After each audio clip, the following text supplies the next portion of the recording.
Welcome everybody to this skill building live stream special Monday night event. My name is Debbie Barnett. For those of you that don't know me, I'm all about bringing Mah Jongg education to you through online events, in-person events, and just sharing my love and passion of the game with everybody. My goal is to help everybody play by the National Mah Jongg League rules and to grow in their game. Those are the big things that I want to have happen for everybody. I want all of you guys to be the best players that you can.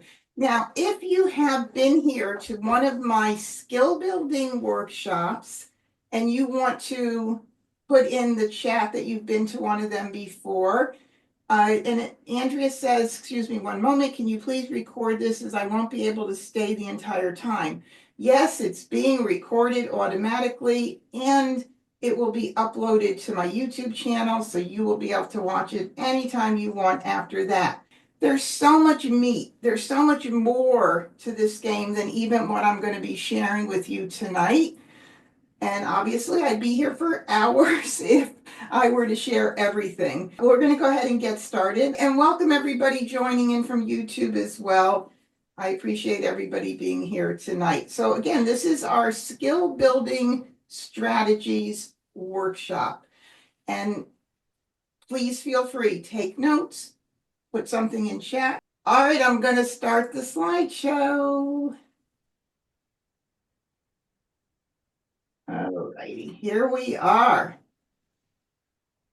Mah Jongg presents Skill Building Strategies by guess who? All righty. So the first thing that I want to talk about are a few habits that I think are important. I mean, there are a bunch more, like I said, than this. So I just took and picked the ones that I feel are the most important. In order for you guys to get to another level, there are certain things that you want to change to begin with. And some of those are habits that you have, and I want to help you break some of these old habits. Now, don't get overwhelmed if you're newer to the game or if you think, oh my God, how in the world am I going to possibly remember to do all this? Take one thing, little bites at a time. Take one thing and challenge yourself to work on that one thing and then go on to the next. Trust me, all of these things are going to make you a better player. So the first thing is holding your, I'm going to move this out of the way too. Holding your pick from the wall and admiring it. So now watch how cute this is. Look. Okay, this is a common mistake that not most, but many players make. Even experienced ones. However, I will say that if you are an experienced player and you pick a tile from the wall and discard it and not have to think about it, that's okay. However, there is a downside to that, and that we all need a few seconds to think about our discard. So by picking and racking and then discarding, which only takes a few seconds, even if you're an experienced player, it gives everybody a few seconds to think about that discard. When you're playing in a group and all of you are expert level players and you pick and discard quickly and everybody's good and cool with that, that's fine. Not an issue at all.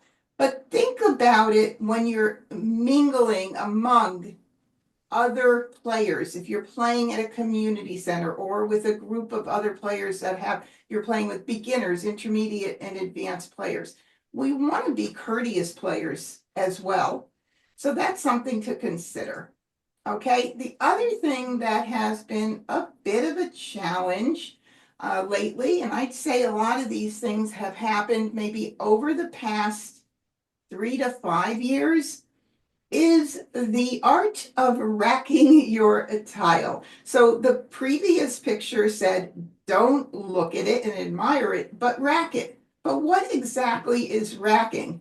So now there are people being taught, players, new players, that were taught by their instructor to tap the tile on the top of your rack. Now, I encourage you to make notes, and at the end, let me know if you're one of them that's going to have to change this habit. But there is no such thing as tapping in Mah Jongg, and as a matter of fact, it is now in the National Mah Jongg League rule book, Mah Jongg Made Easy. They felt it was important enough, and the league felt it was important enough to add it. I think I just said that twice, but anyway, the league felt it was important enough after getting many requests from players about this to add that into their new rule book that came out last year. So let's take a look. This would be not something that is allowed. No tapping or clicking on the top of the rack. That does not lock in your turn, and it does not prevent a previous tile from being called. This doesn't either. You know, I pay a lot of attention. I think a writer once said that I spoke to that when they're out and about, they look at everything because it helps inspire them on what they're going to write next. And, looking at people and how they behave and all that. I do the same thing with Mah Jongg players. That's what helps me become a better player and helps other players grow and become better players. The next one is partially sitting on the slope. Even that is not considered racking, but this is. So just to see this exactly the same picture here, I think it's gonna, or maybe it didn't come up, but make sure it is fully racked. This is the only way to close the window of opportunity. And the window of opportunity means that the previous discard is no longer available to be called or claimed if you use that word.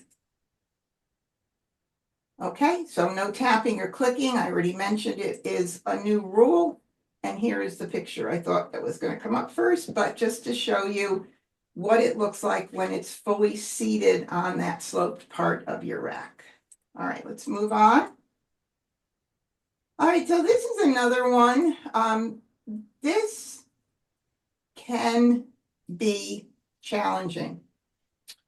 If you learn from the beginning to put spaces between your tiles, it is it's like a security blanket. It feels comfortable. It helps you spot the groupings on the card. I get it. I get why you would want to do it. But when I teach, my students learn from the very beginning to keep their tiles together. And they don't know any differently because that's how they're learning. If you learn this way and you were taught by an instructor, and I know several that teach to keep these groupings. I've sat in on some classes. If you learn this way, it is extremely difficult to change. Habits are not easy to change. I am telling you, if it's a little more challenging to do it the right way to start, our brains have the ability to adapt. We're just amazing creatures that way. So I encourage you to not have this spaces, in your groupings. Why is this so important? This is so important because this is going to give visual cues to other players around the table.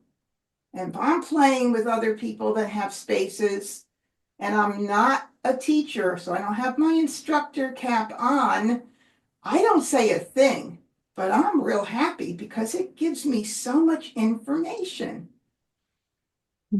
Okay, so let's see, this next one I think is also along the same line, and we'll go into it a little bit more about how amazing it is when you have the visual. I know I see this very often, tiles being put sideways to give the player an indication that either they're ready to call a tile or one of their tiles went out on the table. It's another habit that you really need to break, because this is no different than the separations in your tiles. Okay, so instead, what I teach is turn your tiles upside down. Whether you want to turn them upside down because you know it's a tile that you need. Some people like to turn them upside, do the spaces or upside down or the sideways because they want to keep track of how many of their tiles have gone out. That to me is a little more challenging because you can't keep changing it. So if there's one that goes out or two that goes out or three that goes out, by turning a tile sideways, it's not going to help all that much. One person said to me, oh, I turn it sideways, I turn it upside down, then sideways, then the other way again. I'm like, really? You can keep track of all of that? No, that to me would be very confusing, but I guess it worked for her. So I do encourage you to use the upside down method. So let me just look here and see if, okay, so I just want to go back to this picture real quick. So looking at this picture here, if your tiles were all coming in and all of the tiles you had an exposure here and everything on the left side were already set and you had two tiles over to the side, what would that mean? That would mean that you're 3 tiles away from Mah Jongg. That's valuable information for me, because what if you have 2 exposures up and I know what you're playing now based on the 2 exposures, but I see this, I'm going to feel pretty confident that I could discard that tile if I get it in my hand. Because after all, you don't want to hold a tile that you know somebody else needs unless it's toward the end game, which we're going to talk about a little bit later. So I hope this makes sense to you. Again, take one thing. If this is the only thing that you do, that's great. You could just make this change. If there's more than one of these things that you do right now, just take one at a time, little bits. Don't overwhelm yourself. All right, so we can go here. I'm going to move forward. Okay, now this is another thing. And placing your exposures in the exact order of how they are on the card, this is an easy change for you. So what I do is I slide my exposures all the way down to the left, the first one, and then I'll put the second one. If for some reason they happen to fall in the same order, I usually switch them around. But the main thing is you don't want to make it easier for your opponent to know what you're doing. I play with someone who's been playing for years, and she sits the tiles exactly where they are on the card. Not a big deal. This isn't as big a deal as some, but it's another thing you can try to work on and make change. So instead, this is what I do. I move them down. And instead of putting the 5 and then the greens, I did mix them up, as you can see. Okay. The next thing is, and this is another one, I see this question, people talk about this on Facebook, oh my God, regularly. And what the question is normally is, why in the world would you want to call a joker same instead of joker? I know, I bet 50% of you guys watching call it same, and maybe the other 50 joker. Maybe it's more that say joker. But why is it important to say same? Well, by saying same, you don't draw attention to the joker. If somebody's not paying close attention, they may miss that you discarded a joker. They may be, when they hear same and somebody threw a 6 crack, they may just think it's a 6 crack. So you don't want to call attention to the fact if you don't have to. Sure, there are people that watch everything like hawks. And we hope that there is at least a few of us watching the table because misnamed tiles can be a real challenge, especially if someone misses their Mah Jongg tile because of a misnamed tile. But this is so important. So what are the 3 ways you can name a joker? You can say joker. You could name it same. You can also name it the previously discarded tile. My favorite choice is to say same. And that's what I've been doing for the, how many years? 40 plus years. Oh my goodness. Just a few years I've been playing. Yeah. All righty. Let's move on here. All right. I only mentioned this about blanks and extra jokers because this is also another thing that has popped up over the past 3 to 5 years. You know, it's not an approved rule by the National Mah Jongg League, but it is a table rule. If you play with them, all right, you could play with them. I'm not a fan of it. And the reason I'm not a fan of it is because when you go out into community centers and you play in tournaments or you go to an event, they're not going to play with blanks or extra jokers.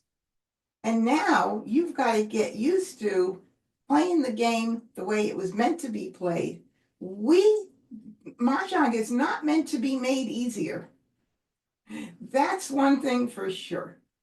So this allows you to have, and there's a bunch of ways to play with it. I'm not going to go through any of that since I'm not a fan of it. I have to be honest.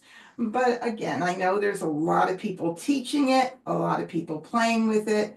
It certainly is going to make a beginner have more luck in the game. But again, that's going to change at some point when they're not playing with the same students or same people that they are playing with. So just, keep that in mind. Okay, this is another one that is more common than you might think. When you discard your tiles, they should be just randomly placed or like I do, and sometimes somebody called me a flicker. I like to move my tile out and just like I like to hear it click when it hits the other tiles.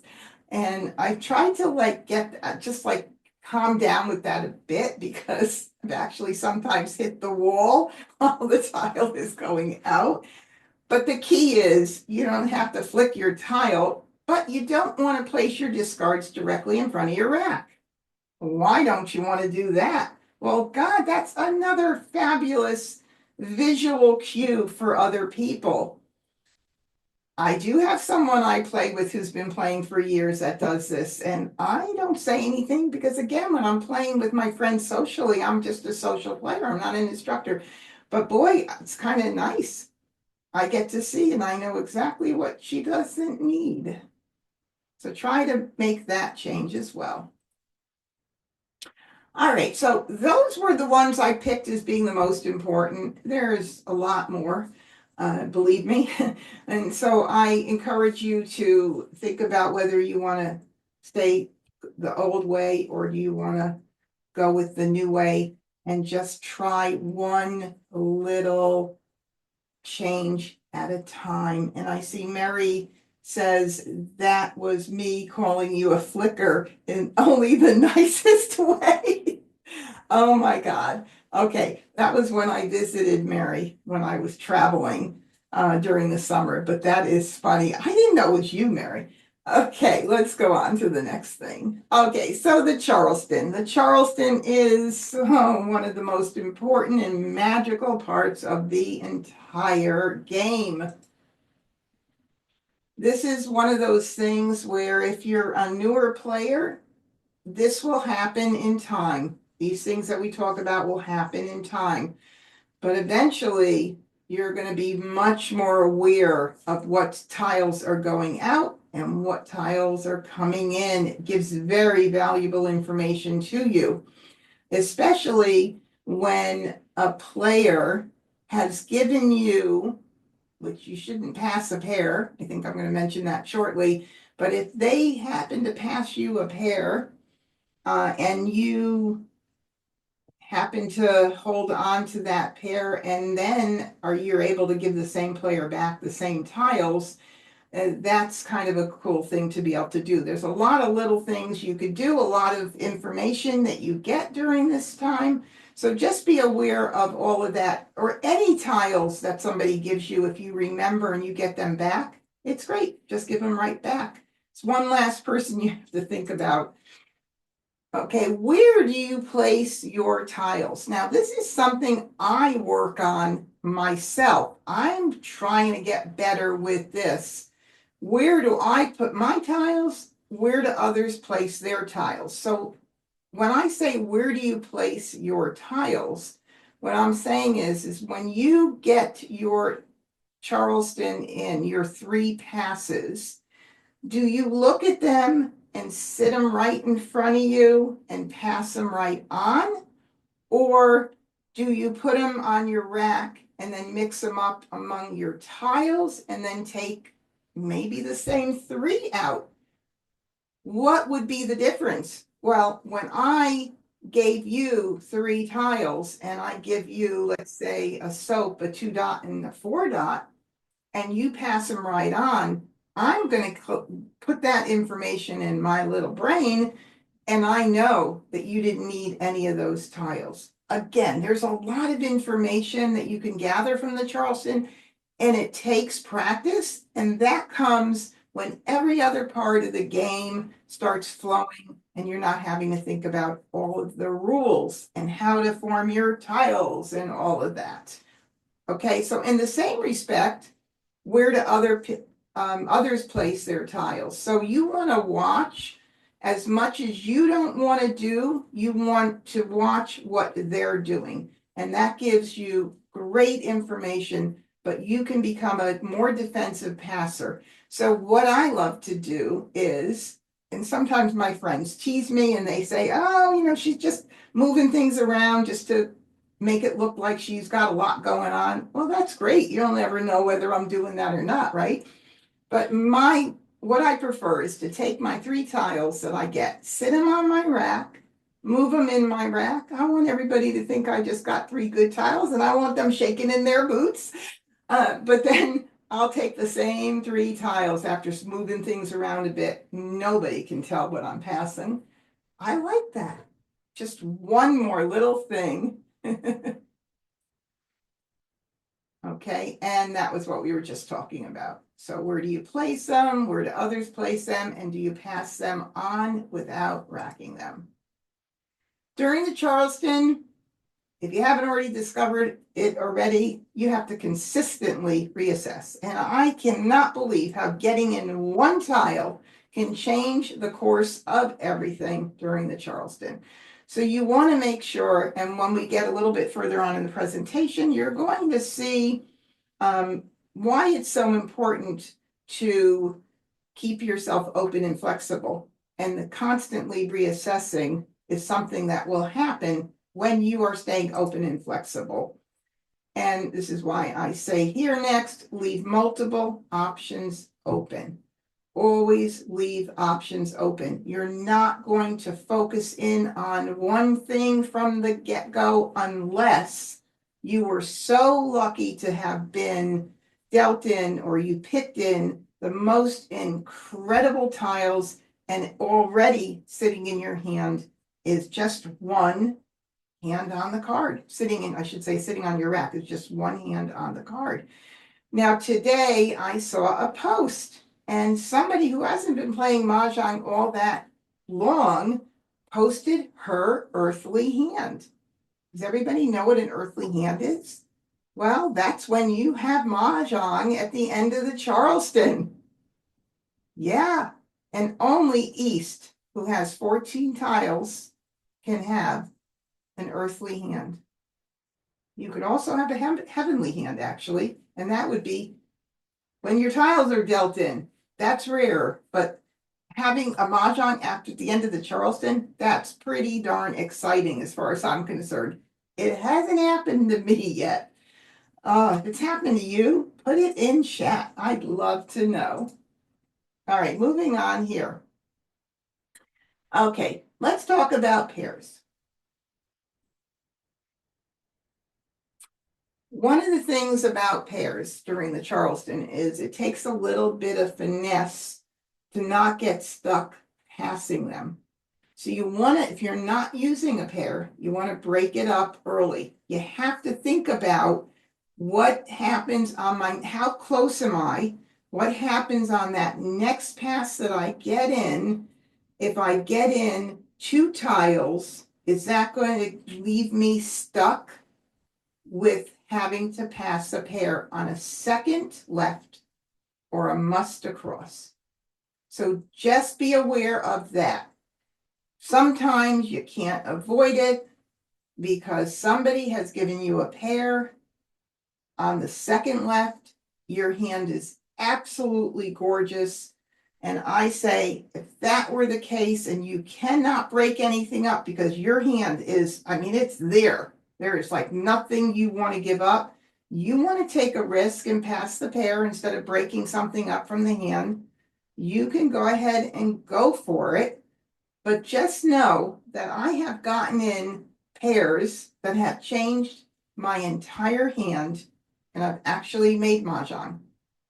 It totally changed everything for me when I received a pair.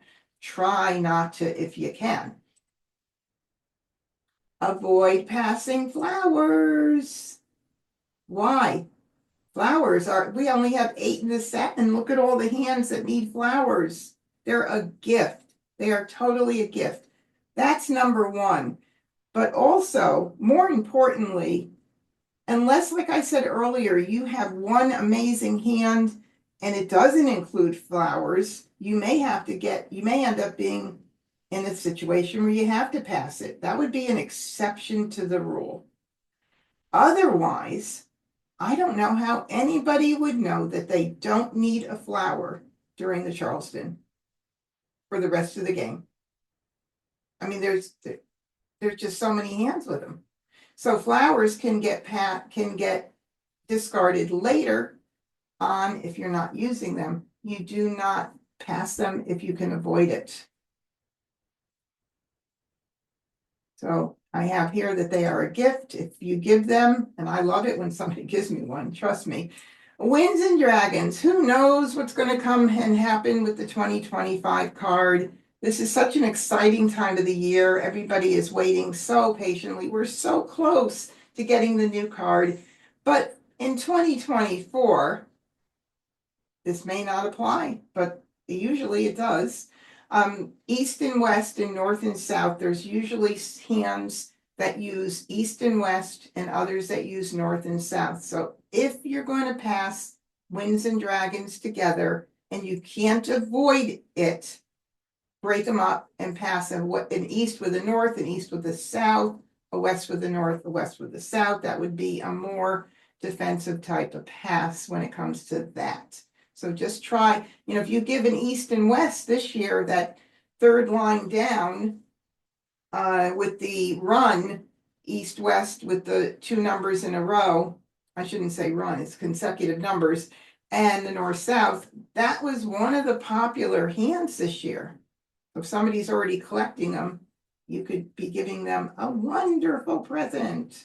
So this is how you would do it. Northwest, East, South, break them up just like that. Okay, and discard wins early. That to me is pretty important. There are several tiles that can be an obvious tile that's needed, that could be needed up until the very last tile thrown.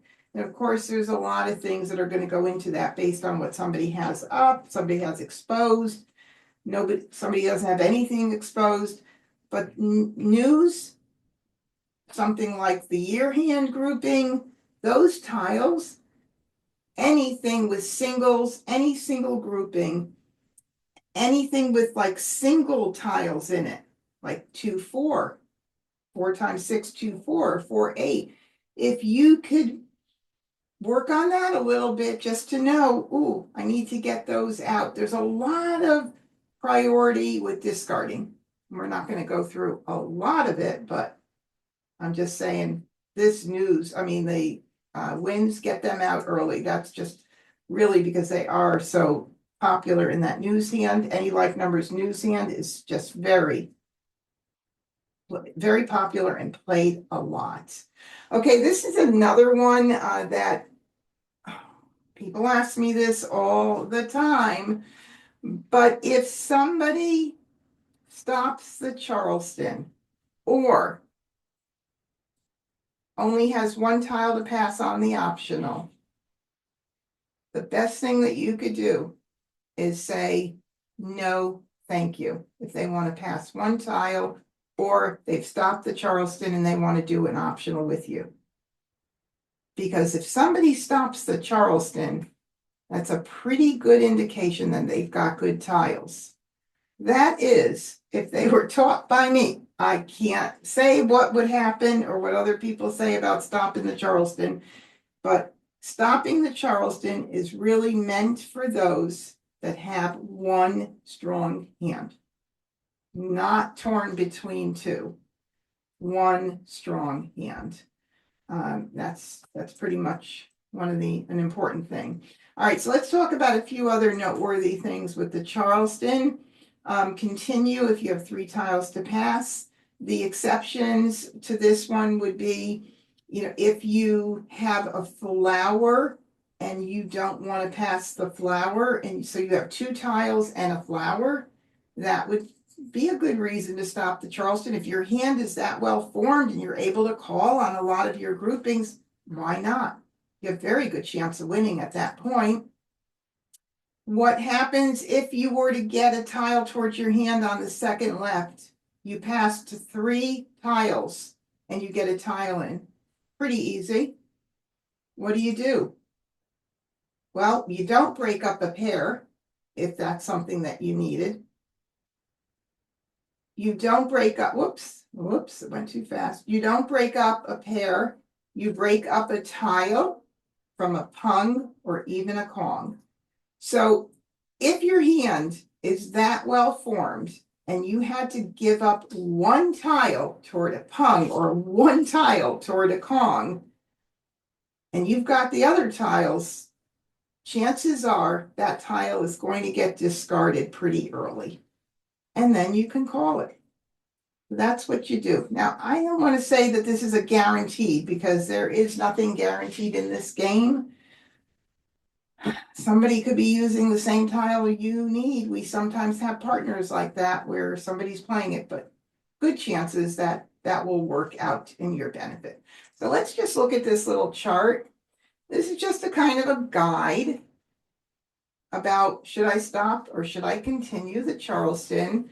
And if you start here, you can go down and over pretty easily and then down and over and I'll read what it says, but you're going to stop the Charleston if you don't have 3 tiles to pass. If you clearly have one hand to play. So, and if you don't have 3 tiles, that means you do have one good hand. If you have one hand to play, you have a great chance of winning. So this is just kind of why, stop, if, and why. Okay, if and why. Same thing with the should I continue? Why do I continue? Because it's going to give you an opportunity to add more tiles to your hand. If you're confused between 2 hands and you say, I'm just going to stop it, and I've heard that there are groups where they all have agreed they don't do a second Charleston. My goodness, that's 12 potential tiles that you're giving up looking at. Not recommended as far as I'm concerned, since the Charleston is such an important part of the game. So if you have, it's going to give you more opportunities and you're going to continue if you have, the if is because if you have 3 tiles to pass. If you're torn between 2 hands, choose the easier one with hope you'll get more tiles. Okay, and if you're torn between 2 hands, you're going to choose the easier hand. So this is just something to consider, and I really urge you to think about it very strongly if your group or if you personally stop the Charleston. Okay, now moving on, and we're kind of getting, we're like sort of in maybe 3/4 of the way, maybe not quite, but this is pretty important. This graph here is going to help you understand the process that we take from once we get our tiles in on the Charleston until we start getting to the middle point of the game. So let's just take a look at step 1. By the end of the Charleston, you should have anywhere from about, this is again not 100% set in stone, you should have about 2 to 4 categories that you have in mind that you can play. So let's just say you have singles and pairs with the big hand as one. You have the 2024 category, and you have the 2, 4, 6, 8 category. I could see why this would be 3 categories that you'd be holding, right? 2024 for the singles and pair, the 2024 category, those have the same tiles, and you even have some nice 2, 4, 6, 8s that you might be keeping an eye on. Step 2, the game progresses and the number of categories start to decrease. So how this happens is once you are picking in tiles, okay, so let's say, let me back up so I don't get you confused because I'm going to get myself confused. Let's say you've got 3 categories that you're keeping track of, and you've got 3 discards that don't go into any of these 3, right? So you're going to play and you're going to be picking in tiles for this, this, and this. Eventually, those 3 discards are gone. Now you're reassessing. Now you're looking at all the tiles that you've collected in these 3 categories, and you realize the singles and pairs hand is just not going to happen. Not going to happen. So you're now settling in on 2 categories, 2024 and 2, 4, 6, 8. All right, now we're at step 3. Now, by virtue of getting out these singles and pairs that you aren't using or whatever the extras that you don't need, you have new discards. And while you're discarding and picking in more tiles, you now realize that 2, 4, 6, 8 is not happening at all. And you've now honed in on 1 category. Okay, now what happens? Now we go back. So we started at a high level and we went down to a low level. Now we're actually going back up to a high level again with step 4, because now we've got 1 category going on, and now we've got to look at that 1 category and be like, ooh, I can play line 1, I can play line 2, and I can play line 3. Excellent. Perfect.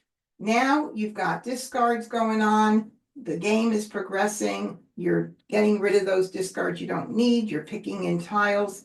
And all of a sudden, you now realize, after you've run out of discards, that line 1 and line 2 definitely make a lot more sense than line 3.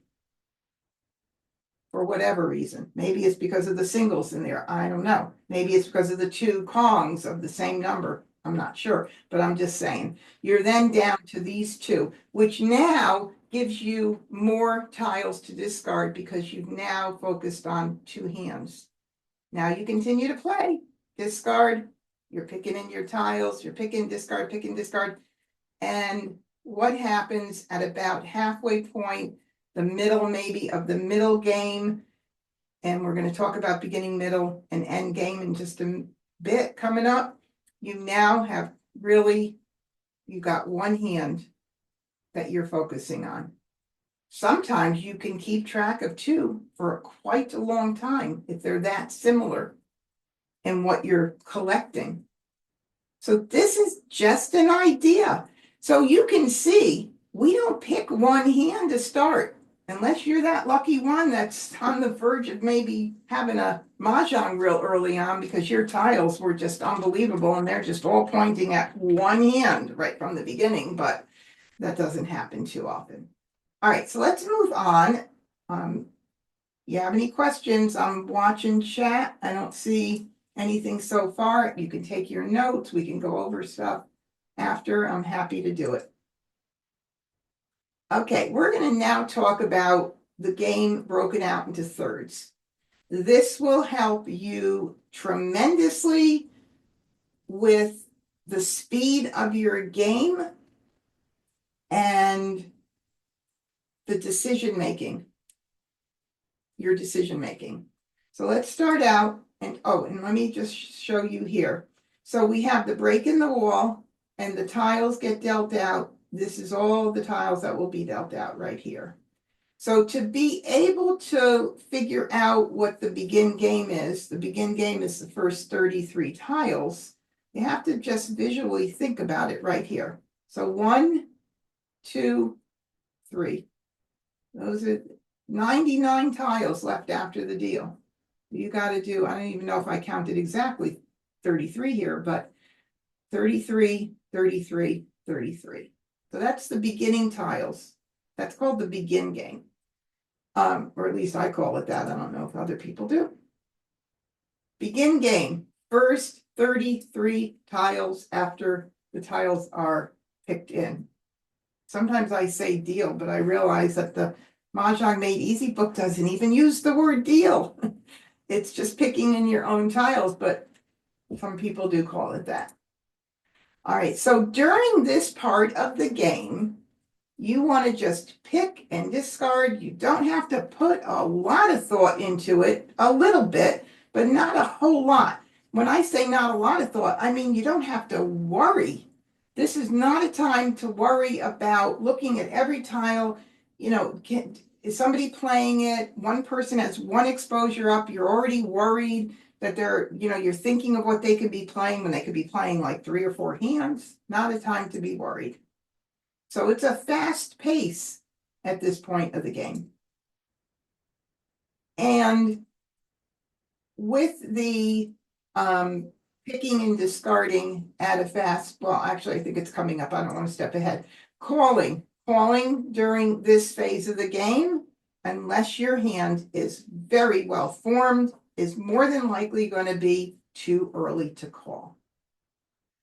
This is a hard thing not to do when you're a newer player because it's exciting to see a tile go down that you can then form a pung or a kong with what's in your hand.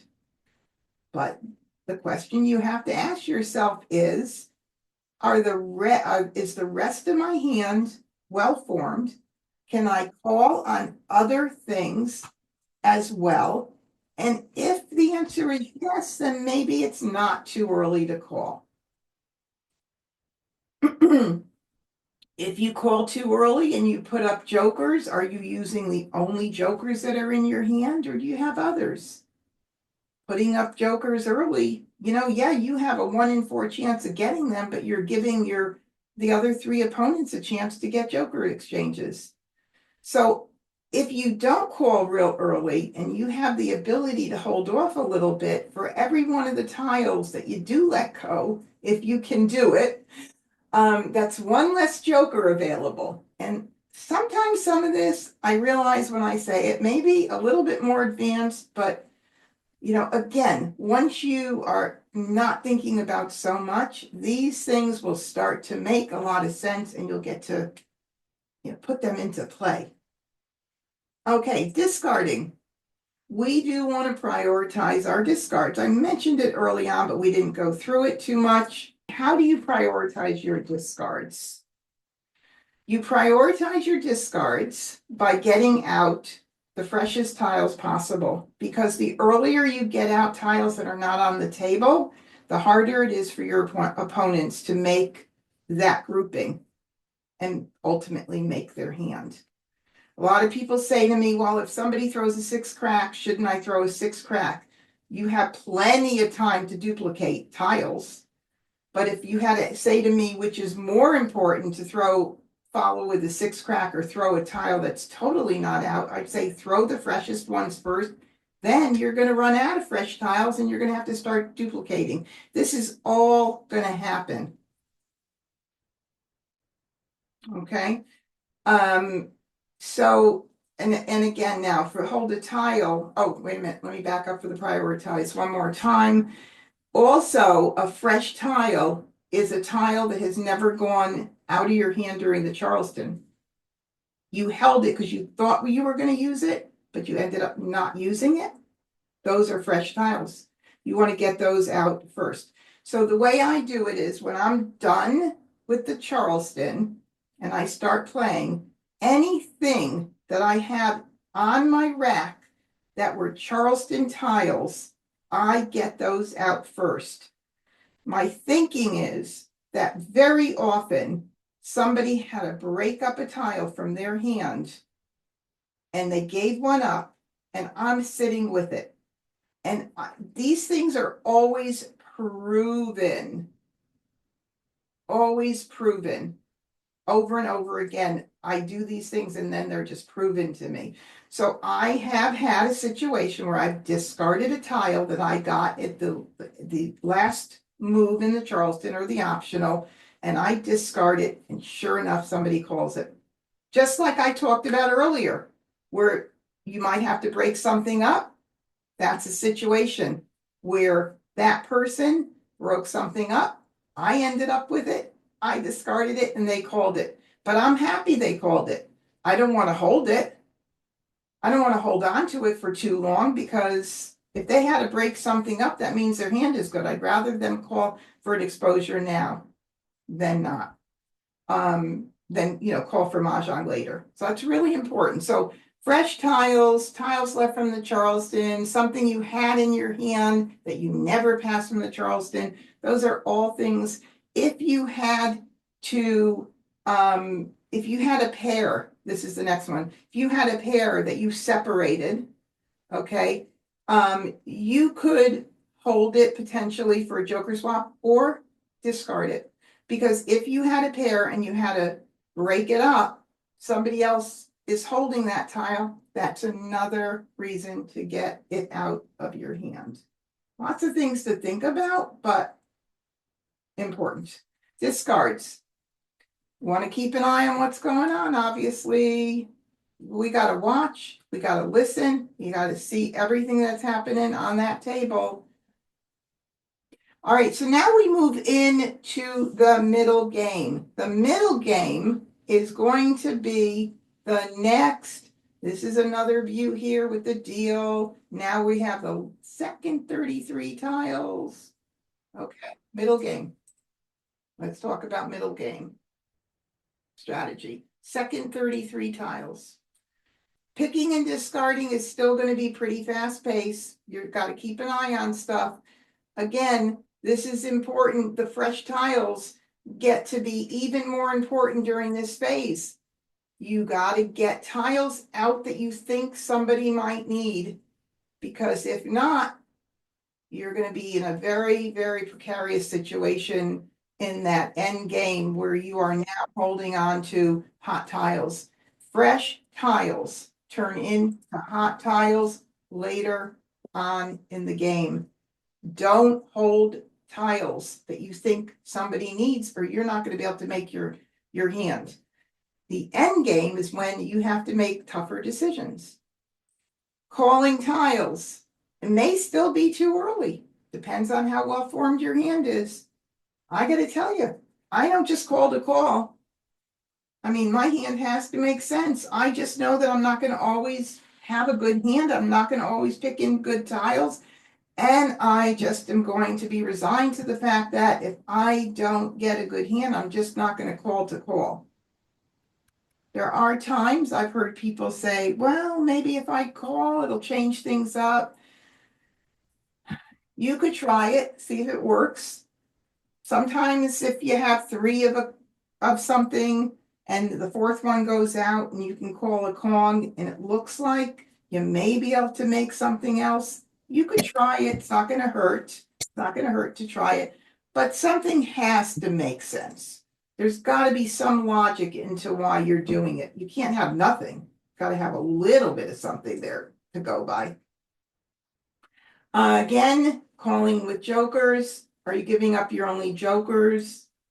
These are little things you have to think about. You got to protect certain groupings more than others, especially, let's just say you have one of your groupings is a Kong, and you already saw one discard go out before you were able to even consider calling it, or it was too early. And you got to protect that now with one joker. Every time a tile goes out for a grouping that you need, you got to rethink about the fact that if it's a Kong, you're going to need a joker. If two tiles go out and you're looking for a Pung, you got to use a joker in there. So just be thinking about these things. Discards, got to keep track of that. Again, continue harder, a little bit harder decision making. At this point, we talked about it. I said about the middle of the middle game, you should be zeroing in on one hand at that point. All right, now we go through the end game. And the end game is the last 33 tiles. Oh, my little thing didn't come up. My little heading should say end game last maybe it'll come up at the end. That's my animation glitch there.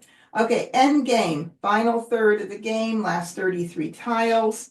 This is the phase of the game where more attention is paid to your choice of discards. We're going to talk a little bit more in detail.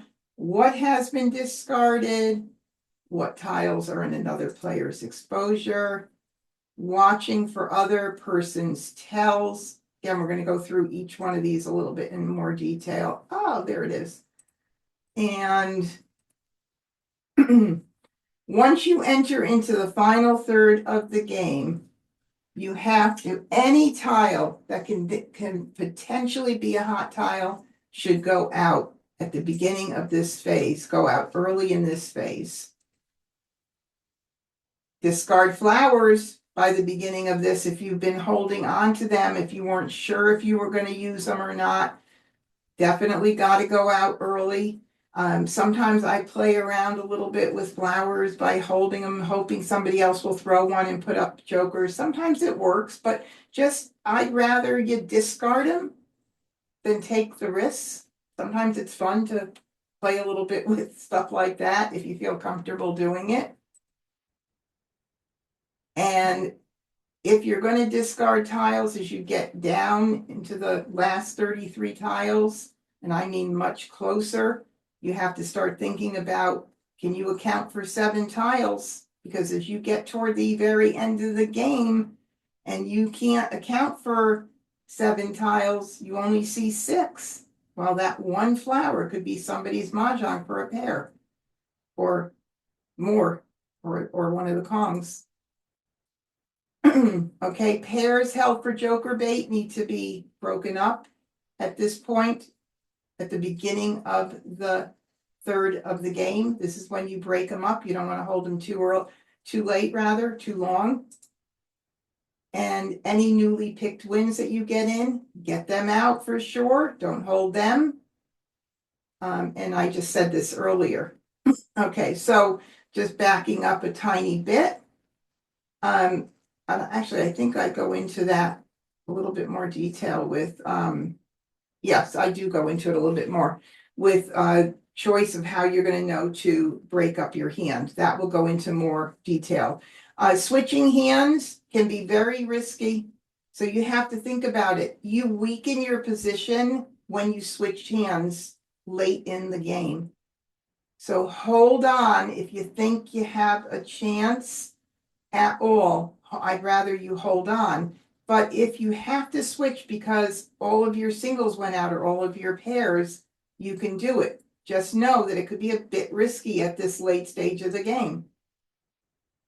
You now, once you have to switch hands, you'll have all new discards. And all those discards, are they hot tiles? That's why it could be a bit risky. You got to think about these things.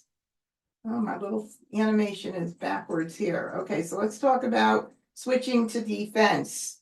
When is the right time? Okay, and this is when we're gonna talk a little bit more about the previous slide here where I was talking about hot tiles, discarding the flowers and watching and all that. I think there was even a little bit more here. Choosing discard, looking at what's been discarded. So all of that goes into play now when we talk about switching to defense. All right, what is the right time to switch to defense? This is another thing you got to really think about. Do you want to win the game? Well, of course, I don't know that I would hear anybody say no to that question. Can you win? That's the big question. Can you win? Now, how do you know if you can win? How many tiles are you away from Mah Jongg? If you're 4 tiles away from Mah Jongg and there are only 3 picks left in the wall, how do you know how many picks you have left? Every stack of 4 is 1 pick for you. If you are 4 away from Mah Jongg and there's only 3 picks left, the answer is going to be no. You're going to say yes to the first one, but this is going to be no. And what are your chances of winning? This one applies if, let's say, you're 3 away from Mah Jongg and there's 3 picks left in the wall, or even 4.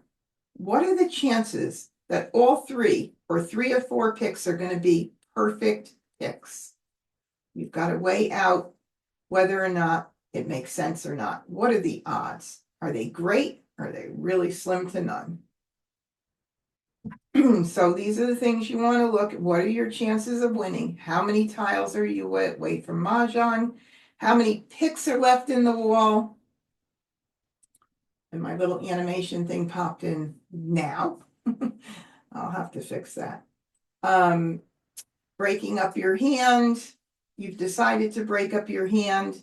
Now what? So you have come to the point and you realize I cannot win. I'm done. What are you going to do? Switch to defense. And jokers, we know, are the safest tiles to discard. What I would do when I switch to defense is I will take all of the tiles that I know in my rack are the safest ones to discard, and I put them over on the right side. If I have 4 8s or 3 8s and there's 1 8 dot on the table, something that I know, I'll do those first, leave the jokers for last, but the safest ones can all go out as far as the suits, especially if you have all of them. And just know assessing which tiles to discard if you have no jokers is what we just discussed, basically taking things that you have multiple of or all of, or you have them all and few on the table. Or, I mean, you have some or some are on the table. Oh, that was a tongue twister. If there are none or 1 natural tile on the table, it's likely a hot tile. So now you have to really start paying attention. If you don't know that you have a safe tile in your hand, you really got to look at the table. This is where it takes a little bit more time. The begin game, the middle game, those phases of the game can go quicker. This is how you can learn to speed up your game 100%. But when you get to the end, we all need a little bit of time. We all need to study the table a little bit, even the most experienced players.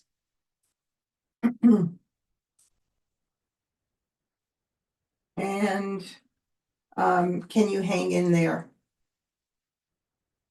Sometimes you could hang into your hand a bit and you could watch what other people are doing, let you hang on a little bit longer.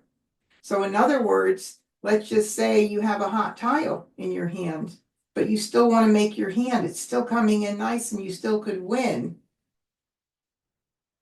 If there are how do you tell? If there are multiples of a tile in another player's exposure, it's probably a safe tile that you have, or you could follow up a discard of the same type you thought was a hot tile. This happens a lot. this one. So you have a tile that you just don't want to get rid of, but you want to make your hand, you don't want to take a chance and throw it. The player to your left threw out that tile, and the player that you thought was going to call it, that needed it, they didn't. So guess what you do? You follow it up with the same discard that you were holding that you also thought was a real hot tile. And also you can, when I say here, tells can alert you. Okay, so these are all tells based on other people's actions or what's on their rack. You can tell if another player has broken up their hand in many cases, because they'll say something like, oh, there goes my hand. I can't make this anyway. Or they started throwing jokers, and it's just they're broken up. They're not even trying anymore. A lot of people give you a lot of clues. So pay attention, but I don't want you guys doing it. I want you to benefit from them. Okay. Yeah, this is another big tell. Did the player just let you know her last chance of winning was just discarded? Yeah, that happens a lot. Give good information for you, especially when you have a hot tile and you want to get it out so you can make your hand. All right, let's see. All right, so things to keep in mind, just some reminders: calling too early when the rest of your hand is not well set, calling early with jokers. Are you giving up your only joker when the rest of your hand is not set? How many groupings can you call? Think about all of these things. Are you waiting on a tile for a single or a pair? And you want to wait. The only joker you might have might be needed to call the last tile in a group you need. So don't act too hastily. Okay. Jokers, a lot of things go on with that. And then waiting has its benefits. By virtue of waiting, you prevent others from a potential joker exchange. I like to do that. I got to tell you, if my hand is pretty well set, I will try and wait even to not call a tile too early, just to wait until another natural tile, sometimes or two, if I'm playing with a pung, just to prevent putting up it with a joker. But again, that might be a little bit more advanced, but these are all things I just want you to consider. Alrighty, and we talked about this a little bit before, prioritizing discards. These are just reminders. Fresh tiles that never left your rack from the Charleston, a tile from a pair that you passed during the Charleston. Again, we had that came up earlier, but you have to know that if you broke up a pair, somebody else could be sitting with that pair in that other tile. Get it out early. Don't let it become a hot tile. Wins. Dragons, especially soaps, you can get all of those out early. Soaps have a dual purpose, so that makes it a little bit more of a priority to me than the other dragons. Flowers, if you are certain you are not using them, get those out. Don't worry about what I said about playing around with flowers. I would just say, if you're not using them at the point where you're not using a hand with a flower, get them out. Definitely decision making. Zeroing in on one hand, and that will happen when you're out of discards. That chart I showed you, when you completely are out of discards and down to one hand, you got that hand picked out. All right, let's see. Are you out of discards? That's when you would know.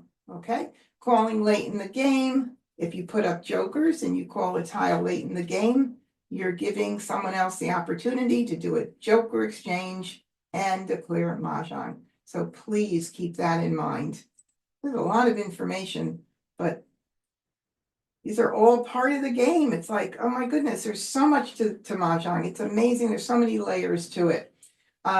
Assess how many natural tiles are left. If you see that there are no tiles left up there, you could call and put jokers up. Nobody can get it. Yay.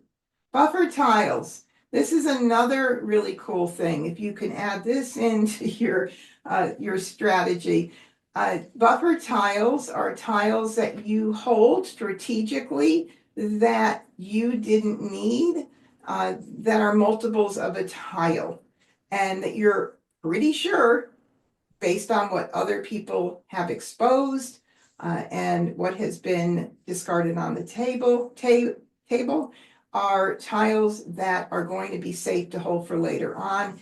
This has been such a saving grace for me using this strategy over and over again. I really love it. But it's just, I call them my buffer tiles. I don't know. That's what I came up with that name. All right, noteworthy. Remember, consecutive run is the most flexible category. Just make sure that if you're doing consecutive run, you hold all the suits in a run of numbers. You don't just collect one suit tiles. That will not make consecutive run flexible. It'll make it inflexible, actually. Hands with 2 pungs and 2 kongs are easier to make than most. Hold pairs no longer than the end of the middle game for possible joker bait. If not going for a jokerless hand, whenever possible, discard a natural tile in lieu of a joker. By the way, this is also another pretty cool strategy to use. So the way this works is that if you have, and I think I might have more on it. Yeah, I give an example. You have gotten in another joker.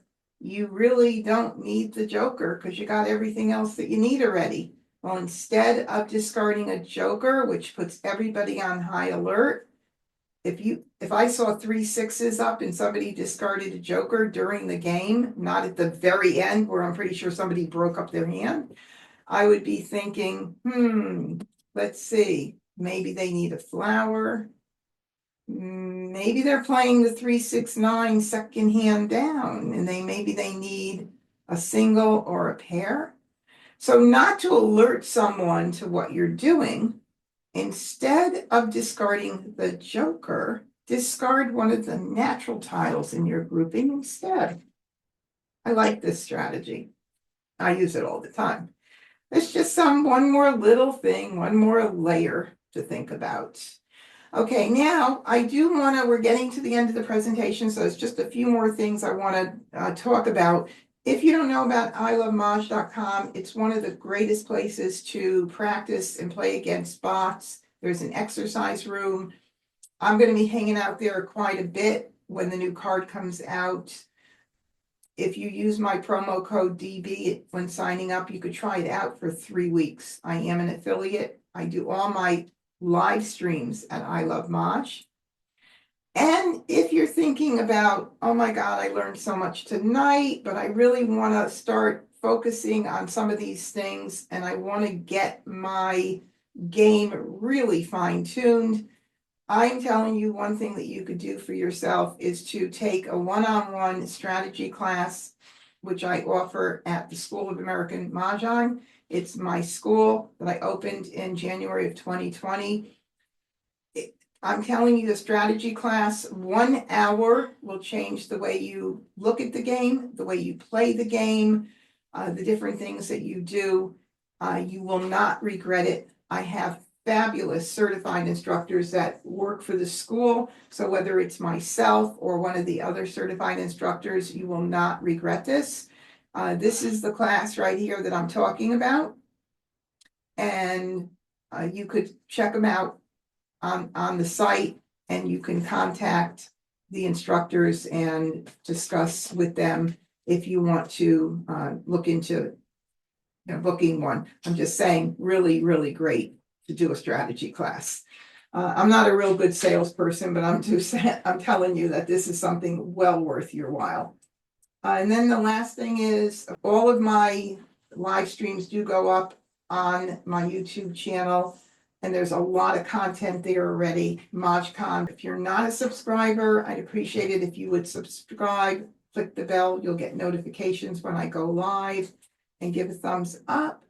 I appreciate your support, of course. And also, my Facebook groups are a great way to stay connected with me. My Ask the Mahjong Teacher, it is a unique group. Not easy to run because we only allow myself or my other co-admin to answer questions so that everybody just has to look and get one answer. And then the MahJongg Facebook group, where my events are posted. We have the annual Big Mahjong Conference in October. And then in April of 2026, we have a Mahjong cruise. You can find out all about this stuff on any of my Facebook groups. Okay, so now we're going to open it up to questions. I had said on my post about this that I was willing to head over to I Love Maj and actually play through a game against the bots. I probably only fit in maybe one game, but I'm more than happy to maybe a couple of games for anybody who wants to hang out. It's very similar to what I do on Wednesday nights for those of you who come already. I know I see several people that come in on Wednesday night to my live stream. I'm more than happy to do it if you all want to hang out. I just need kind of like a show of hands to let me know, or okay. Yeah, because I don't mind doing that. That way we can kind of get a feel of a lot of the stuff that we talked about tonight. I know it's a lot. Sometimes when I do these things, I took out so much stuff from the normal presentation, but yet it's still so much stuff that goes on that sometimes I think, oh my God, this is a challenging game, but fun and addicting. All right, so unmute if you want to, or raise your hand if you have that reaction open there. Where's my reaction? They're right there, right at the bottom of the screen, a little heart, and it says react. If you want to raise your hand and unmute, if you have any questions, somebody's got to have a question. I am sure that was a lot of meaty stuff. So do I see any? No, I don't see any. Any comments? Anything you want to add? No? Yeah, a lot. That's a lot. Do I hear somebody talking? Oh, it was me, Deb. It's Leslie. Yeah, thank you very much. That is a lot of stuff to digest. I was writing madly, so I'm going to have to go back and watch it on YouTube to capture some points. But like sometimes when I'm playing online, Yeah. with I Love Maj, right? Like the bots are throwing kongs and bongs with jokers, and I'm playing at that intermediate level, so it seems to kind of fly in the face of what you're telling us to do. It always freaks me out when they put something down fast. I think, oh man, they've got a loaded hand. And then sometimes when we have a wall game, I end up getting 10 points. I don't even know how I did that, or why am I being awarded points in a wall game?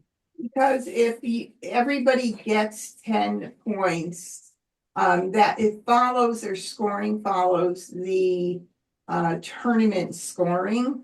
And so since nobody won and you get a bonus for having a wall game, I don't know exactly the philosophy, but it's like, it shows that you kind of played a defensive game. So they give you a 10-point bonus for it. Oh, like I thought maybe as if you didn't break your hand and it went to the wall, you just played defensively, but you didn't throw a joker out. Okay. Yeah, no, it just basically goes all the way through all the tiles and nobody mahjong, so you get 10-point bonus. Okay. Yeah. Okay, now Cynthia says, I've been seeing that if you throw a joker and call it same from the tile prior, you can call the joker to complete an exposure, including a pair. Am I hearing this correctly? No, you are. Yes, no, you aren't hearing it correctly. You cannot, a joker is a dead tile, period, the end. The only exception to that is if somebody had thrown a tile and misnamed it and you threw a joker and said same, I think it's either same or if you named the tile, but if the previous tile was misnamed and it's somebody's mahjong and you throw the joker and say same, you're entitled to the mahjong. The reasoning is that now everybody knows what your mahjong tile is. Like that's the only exception, is when a previous tile is misnamed. And in that case, more than likely, it is going to be called same. because you would think if somebody looked at it, they would be like, oh no, that's, you know, you want that misnamed tile to be seen. That's why it's so important to watch the table. Does that make sense, Cynthia? Yeah, it's the misnamed thing. Only exception. Man, that has been going around and people are still not understanding it. Another thing I might want to make mention of, it's pretty important rule that's also being very misunderstood lately, is the rule that says the person next in line, when someone calls a tile, the person next in line, if two people call it, gets preference, except if someone has started to expose. But people are thinking that it means having prior exposures up on their rack, and it has nothing to do with prior exposures. Now, that rule was created to prevent people from kind of sleeping at the wheel, or they call it the snooze, you lose rule. And then other people, that wanted that rule created, other people that don't like the rule are saying that it's a very, very aggressive rule. And I can understand it from both perspectives, because you don't want to have player A discards the tile. Player B doesn't say anything. Player C says call. And a few seconds later, not simultaneously, player B says, who's priority next in line to the discarder, they say, oh, no, I want it. Well, that's not fair, because player C, they're ready to do everything. So they basically added that, except if someone starts to expose. And I think that it's not just expose from your rack, but I think it's also picking up the call tile and putting it up, because that's also part of exposing. Some of the rules are not written as clearly as I would like them to be. Some people have implemented a table rule saying, we're not doing that except if you expose. We're just doing it. Next in line gets the tile. I'm all for it. I'm not a fan of the rule exactly, but you're going to have 50% of the people are happy with something and the other half is not happy with it. So what can you do? Any more questions before I head over to I Love Maj? Hang out with me. See how crazy things can get there and how much fun I have in I Love Maj. So I'm going to go ahead and, before I share my screen again, let me just get I Love Maj up. Okay, here is the game Launchpad at I Love Maj. And I am going to play with bots. I'm going to play against the advanced level bots. Now, this is similar to what I do on Wednesday night. So if you're not coming to Wednesday night, if you got my notice about this live stream, then you're definitely getting my reminders about Wednesday night skill building. Let me go ahead and launch the game. And I'm not going to have a timer on. With the timer on, I'm going to have to pay attention to hitting pause. This is about how long it takes you to make a decision when you discard a tile. So I'm just going to leave it off, but this is a nice thing. So you could see during the first phase, the first 33, the begin game, the middle game, how much quicker you do your making your decisions about your discards. There is a pause button, so you could definitely pause it if you need to. Pretty soon, you're going to have to change this to 2025. It doesn't just automatically do it. Make sure you come in and change it. All right, let's start playing. First Charleston. All right, no jokers already. I'm going to sort by suit here. All right, if you guys aren't going to hang out tonight and you're heading out, just want to say thank you for joining in tonight. And I appreciate you coming and supporting me all the time. I really love doing this sort of thing. So you can always reach me by email, mahjongteacher1@gmail.com. That's mahjongteacher with 1G. Debbie@majcon.com. I'm everywhere. Facebook groups, wherever you can reach me. All right, so I have no jokers here. This is a lovely hand. However, There's always something we can make out of nothing when it comes to Mah Jongg.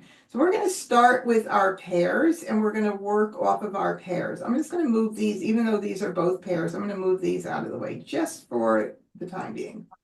I want to work just with my suit tiles right now. All right, I always say work off of your multiples because multiples are a strength. I'm going to leave my flower here. I'm not going to pay much attention to it right now because I don't know if I'm going to be using it at this point. So I am going to start looking at what I can do with twos. So twos would certainly be 2024. Maybe I need to keep that.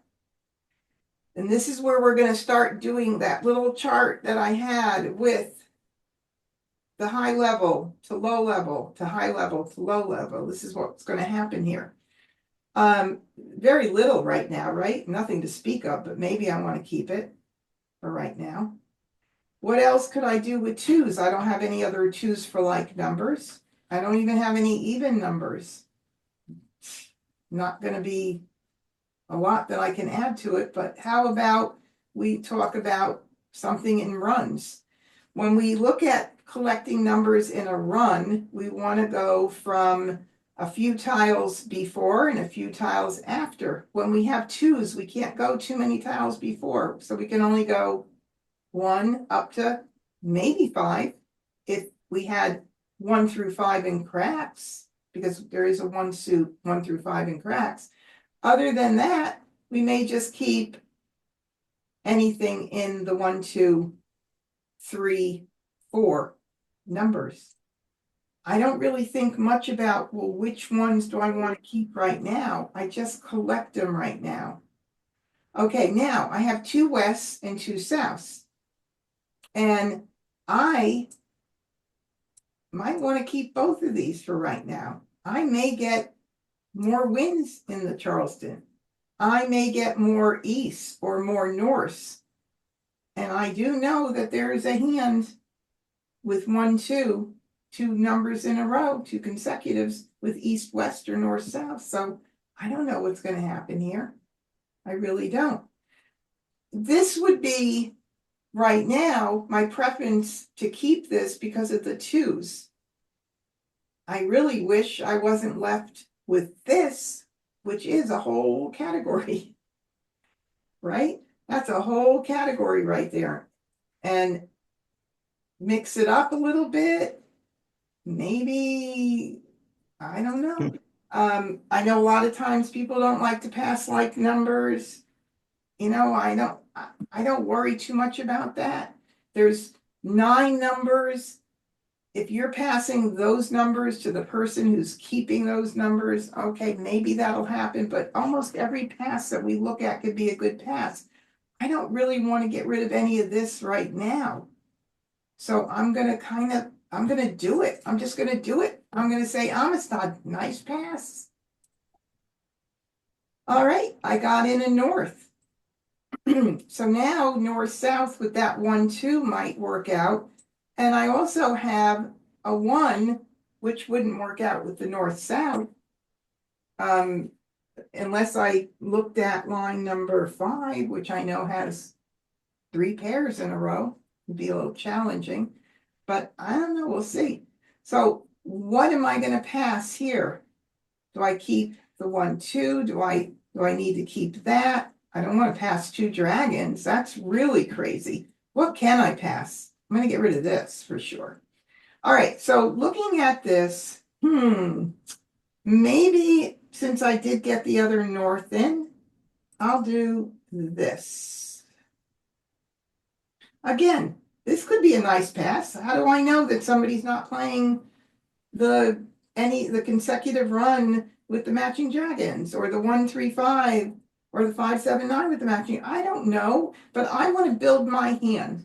I'm not going to go crazy. I'm trying to pass the most benign pass I can, but I can't be guaranteed.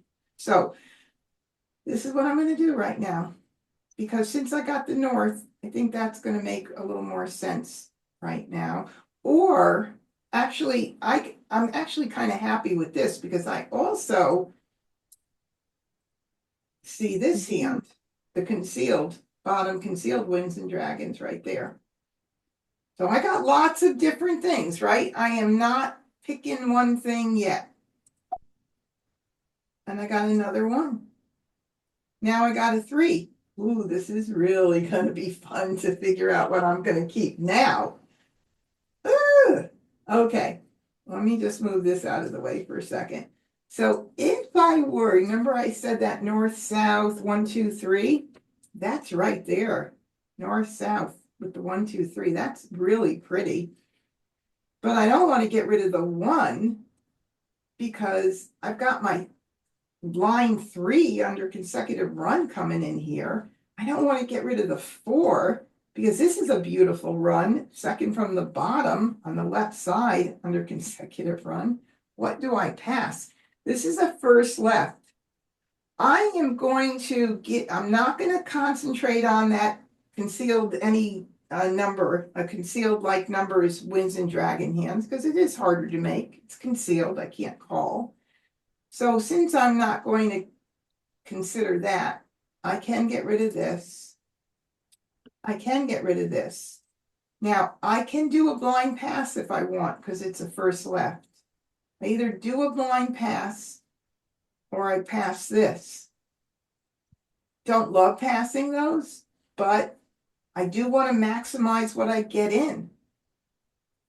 I've got some good things going on here. I really do. I have some really good things. So I don't know what's going to happen, but we're going to see.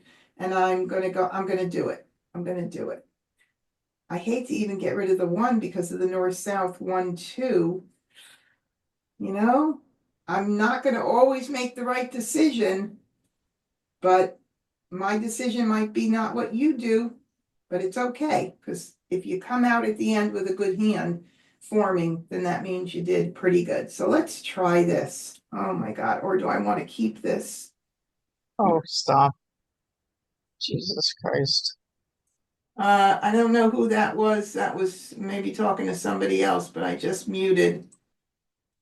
I heard something. Okay, so here we go. I got the west back, and I am going to continue our rule. Do I continue the Charleston? Or do I stop it? I don't have one hand. I'm going to continue. Charleston. I didn't get anything else in here except I now might consider keeping the green if I can. But I don't think I'm going to be able to if I'm going to keep track of that one potential 1, 2, 3. Let's talk about that. So the in consecutive run, there's the hand that has the green in the middle. I don't think so. I don't think so. I think I'm going to have to give it up. But look, even that's a good pass. Like numbers with the green. I mean, everything we do is going to be nice. Annie, good luck. Oh, I got another north. Okay. So now I'm on my last right. I can breathe. Okay. Lovely if I were to have this come in 1, 2, 3, and I get a joker or so that I can call the north and south for that 5th hand down under wings and dragons. That would be pretty. But my backup is going to be flower 1, 2, 3. That's or 1, 2, 3, 4. That's why I say don't get rid of flowers. So I can do 2. Courtesy pass. And I just got another 2. So who knows what's going to happen? We don't know. I could do flower 1, 2, 3. Flower 1, 2, 3. Depends on what's going to come in. In the meantime, I only have 1 tile to pass. So if I were playing with my friends, actually I could probably get rid of the 4 pretty safely. But I'm just going to do 1. If I were playing with my friends and they said, how many do you have? And I said 1, they'd say, no, thank you. That's what we went over during the live stream, right? But the computer is going to accept it. So we'll do 1.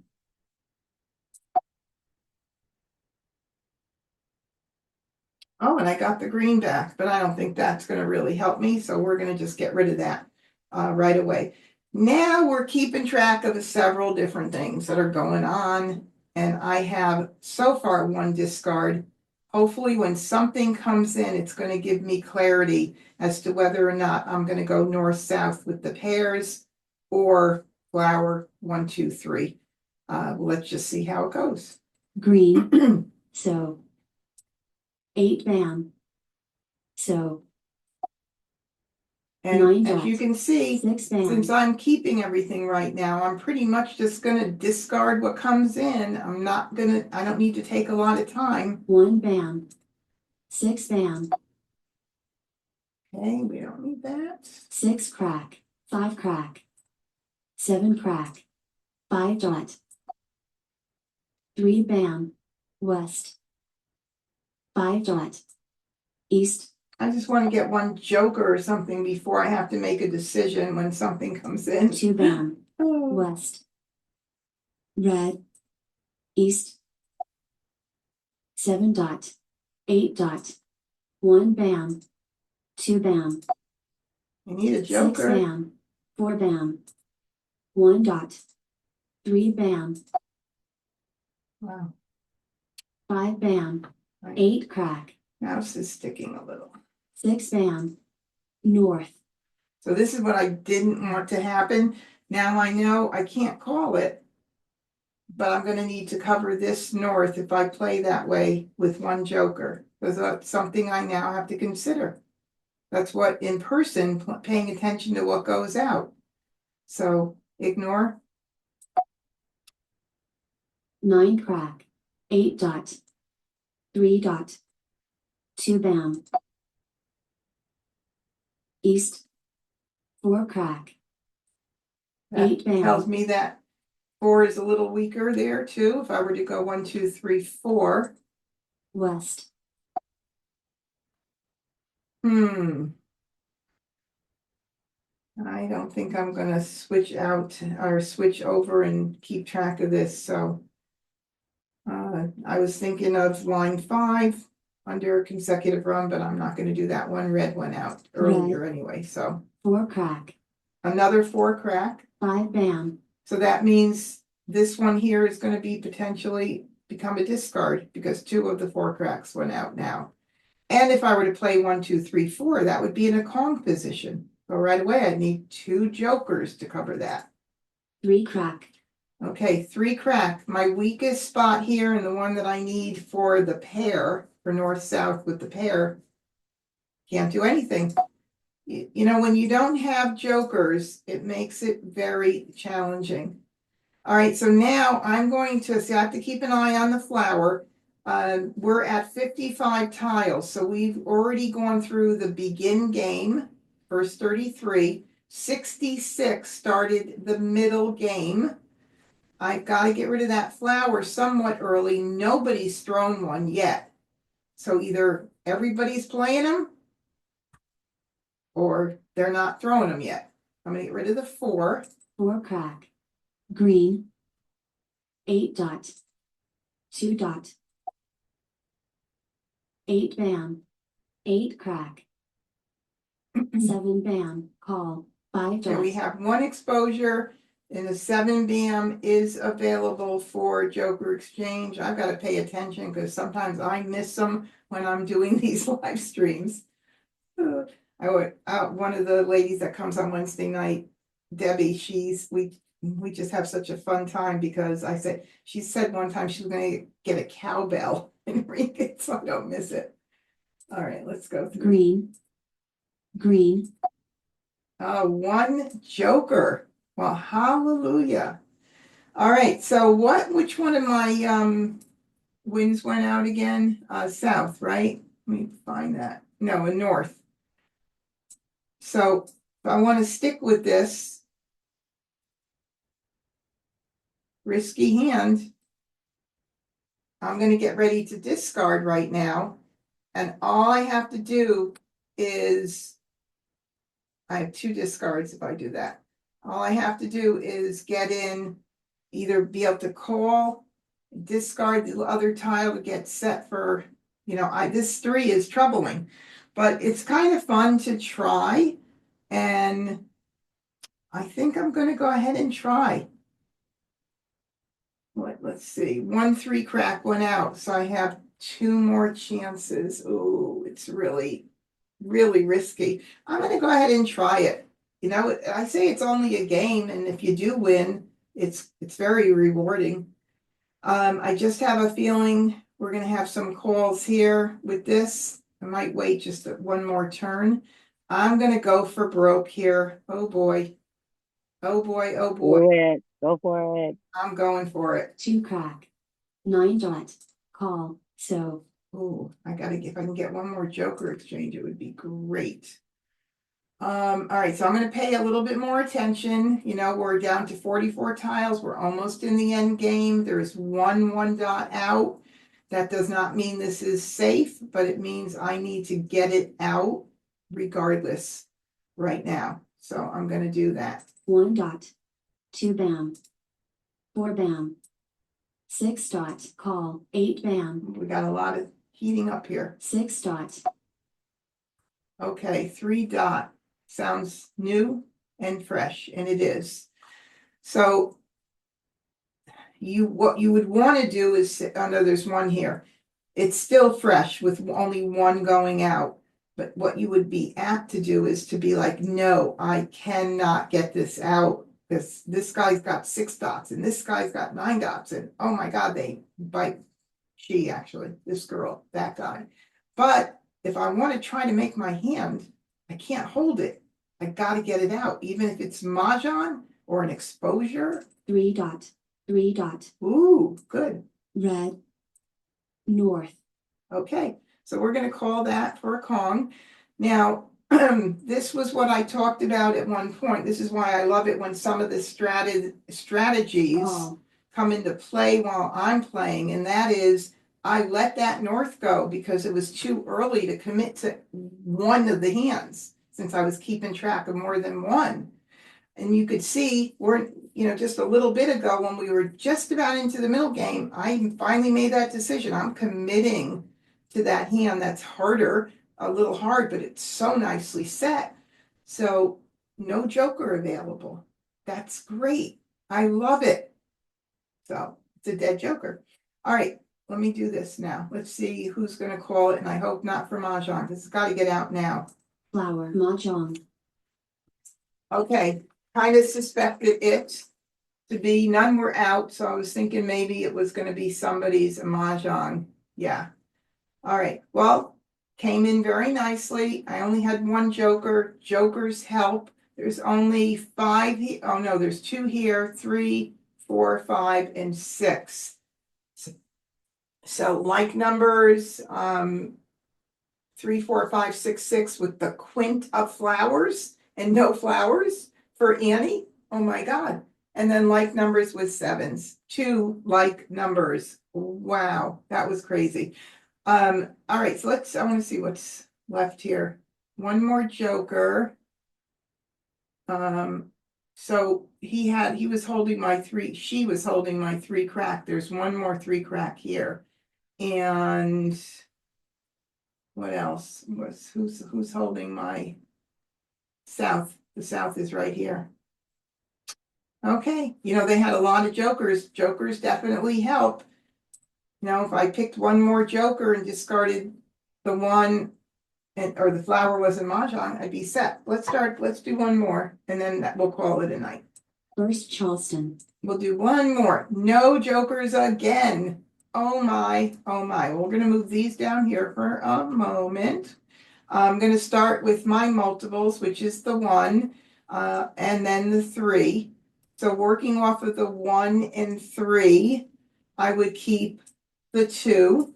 I'd even keep the 1 because all of that is in consecutives, could be like numbers, just kind of collecting stuff. It looks almost similar to the way the other hand was in a way, except for I was doing 2s there.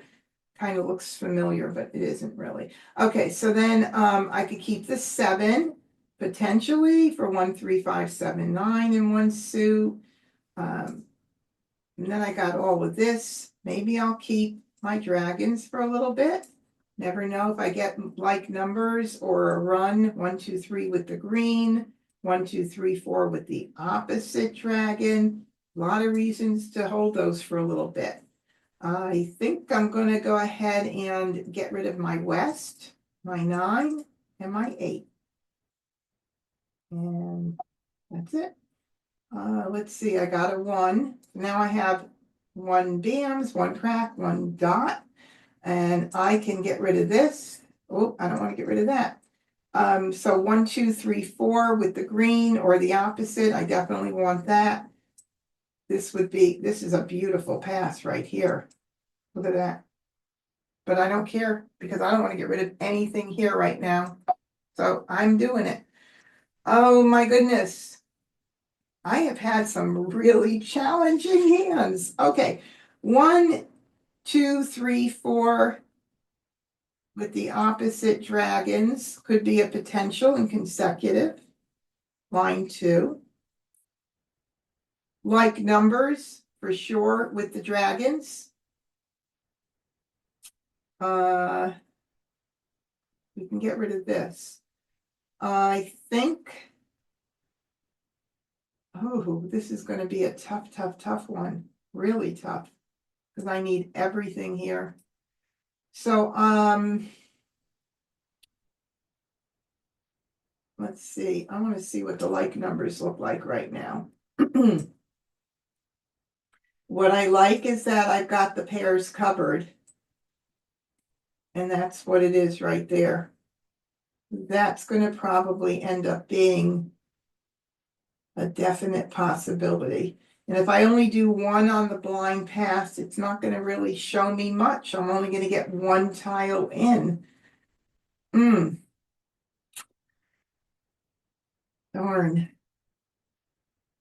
And I'm probably going to end up having to pass anyway. So let me think what I would do here.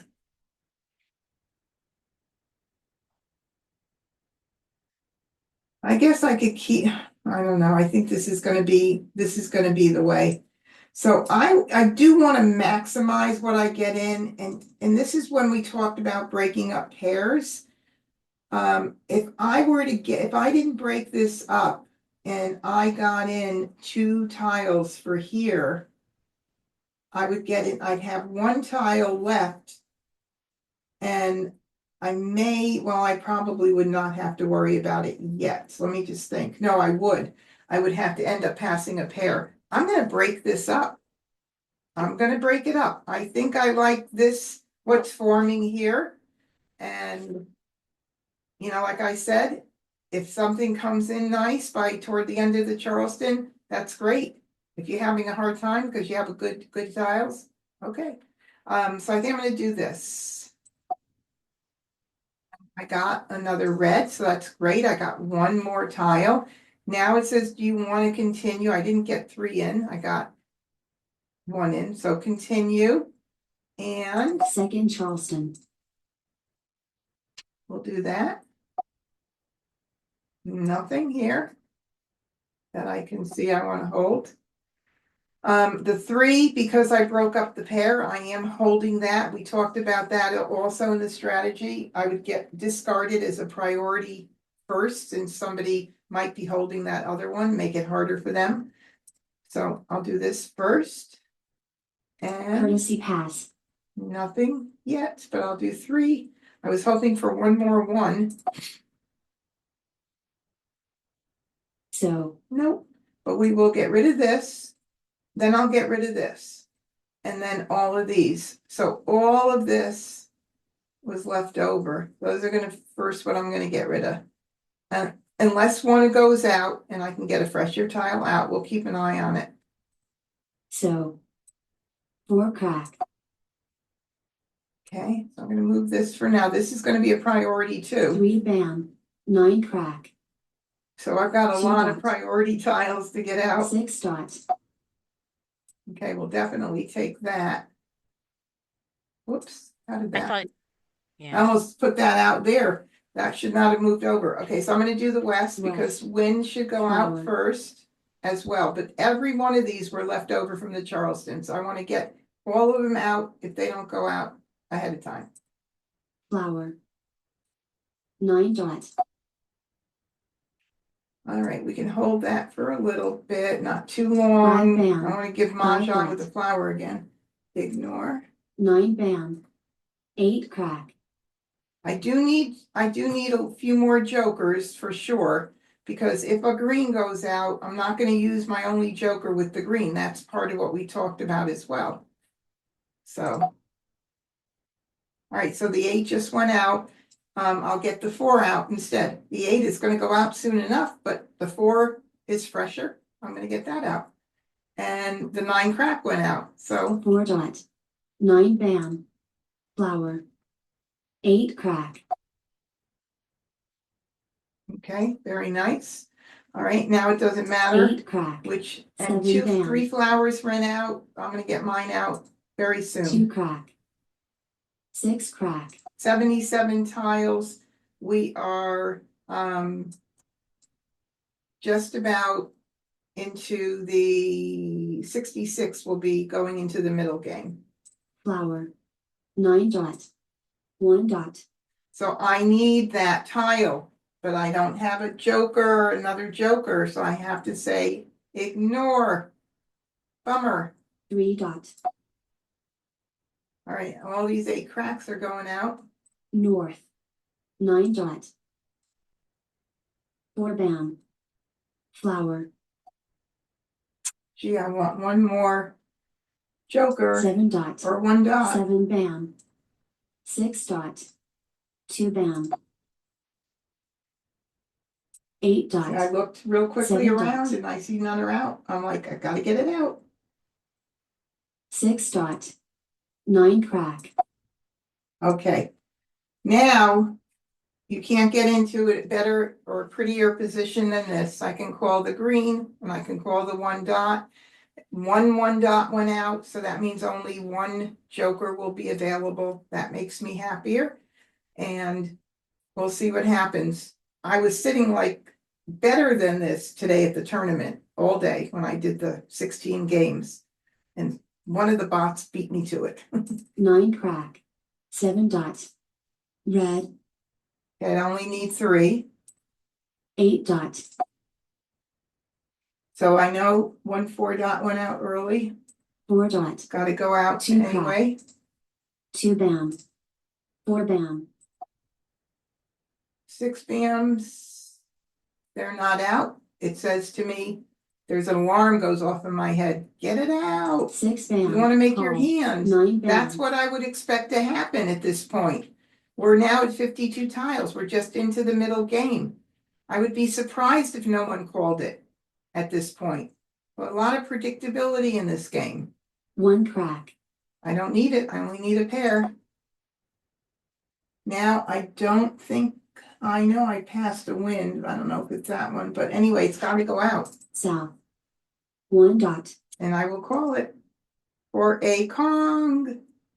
Call. Now 8 I crack. am set to Maj 2 dot. on a joker exchange or a green or, yeah, or a joker exchange. Okay. 5 dot. 5 bam.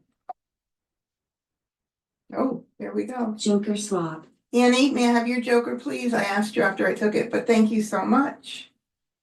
And there is Mah Jongg. Mah Jongg.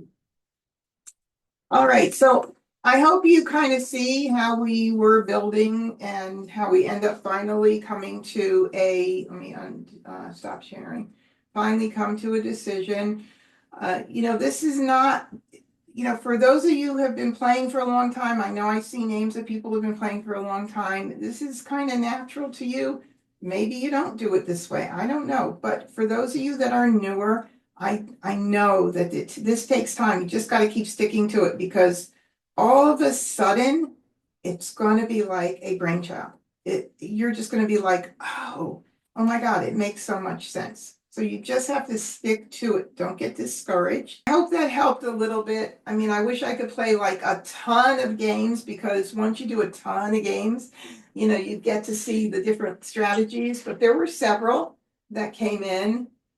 But yeah, So just keep practicing, everybody, and I'm going to be calling in an evening. I hope that you enjoyed this. I know it's a whole lot. You can rewatch this back on YouTube, and wishing you guys well. Be safe until I see you again soon. Practice, practice, practice, and good night, everybody. Signing off.